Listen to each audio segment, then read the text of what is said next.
Okay, so welcome to another deep dive. Today we're going to be talking about some curious facts about Belgium. Awesome. And we found this source. It's just called Curious Facts About Belgium. And it's really, really interesting. It's packed with a bunch of just surprising things about this country that, a lot of people, myself included, didn't really know anything about. Right. But are you ready? Let's go. Belgium's cool. What fascinates me about it is it's small, Yeah.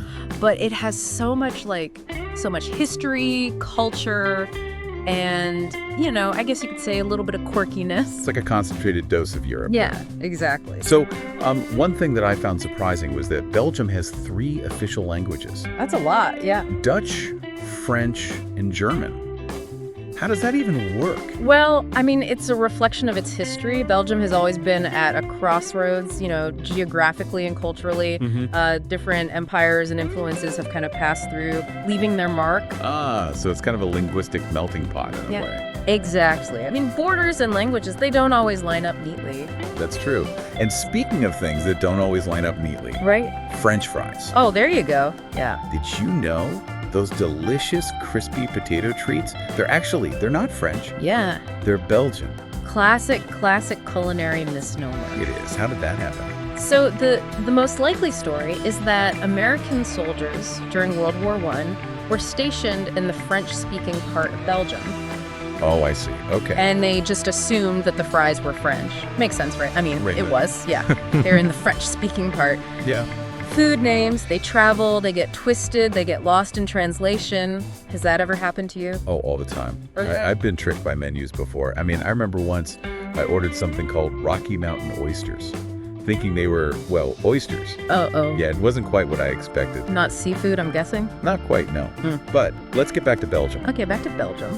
And this time, think castles. Castles. Belgium has the highest density of castles per square kilometer in the world. That's a lot of castles. It's like every time you turn a corner, there's another castle. That's incredible. Yeah, there's a reason for that. Over 3,000 castles, and it goes back to Belgium's strategic location, right in the heart of Europe. Medieval times, constantly caught in power struggles, wars, territorial disputes. You need castles. They were essential for defense. Wow. It really makes you think about all the history that's happened in that small country. Yeah. And speaking of historical quirks, Okay, yeah. did you know that Belgium once went a record-breaking 541 days without a government? They did, yeah. How was that even possible? Well, Belgium's a very interesting case. Their system is very decentralized. Okay. Power is spread out among regions, different levels of government, not so much concentrated in one central authority. So they were able to function even without a central government. Yeah, relatively smoothly, yeah. essential services, they continued at the local and regional levels. It's really a challenge to the idea that a country needs, this strong central government to work. You're making it sound like a good thing, but wouldn't that lead to chaos? Yeah. Over 500 days, that's a long time. Right. Of course, it's not ideal, no government for that long. But Belgium has this culture of compromise, cooperation. They work things out. Wow. That's really fascinating. So, okay, moving on. Let's talk about pop culture. Belgium has had a huge impact. Oh, yeah, for sure. The Smurfs, Tintin, these iconic comics, they've been everywhere. Everyone knows them. Yeah. Belgian comics, they have this distinct style, clear lines, vibrant colors, often like a whimsical sense of humor. They're a big part of their culture. Yeah. And a major export. They're known all over the world. Yeah, absolutely. And then there's the beer. Yes. Over 1,500 varieties, UNESCO recognition. Wow. Legendary stuff.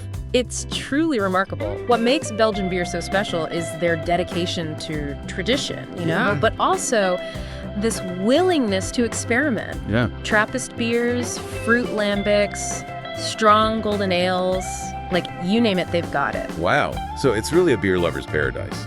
It is. It's not just a drink there, it's part of their culture. Yeah. I have to admit, I've had some Belgian beers that were a little intense for me. It happens. But hey, variety is the spice of life. For sure. Speaking of which, let's talk about the smallest city in the world, Derby. What makes a city a city? It's a good question. Derby is tiny.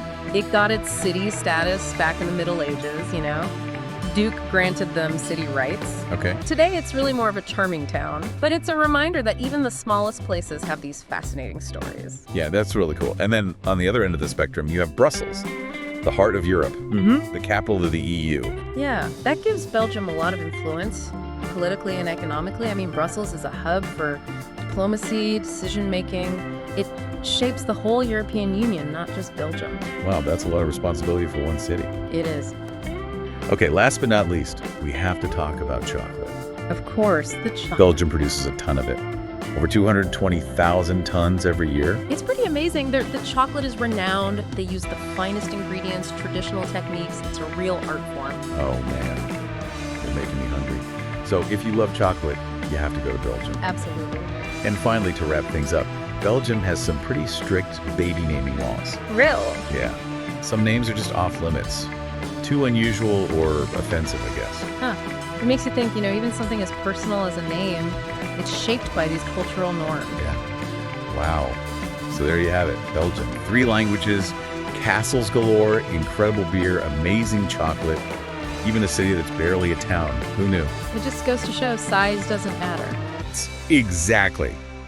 What will you discover about Belgium next? Stay tuned for our next deep dive. See you then. It's a place that's a little less about chocolate and a little more about, well, let's just say you'll need a warm cup. Oh, intriguing. Until next time. Bye.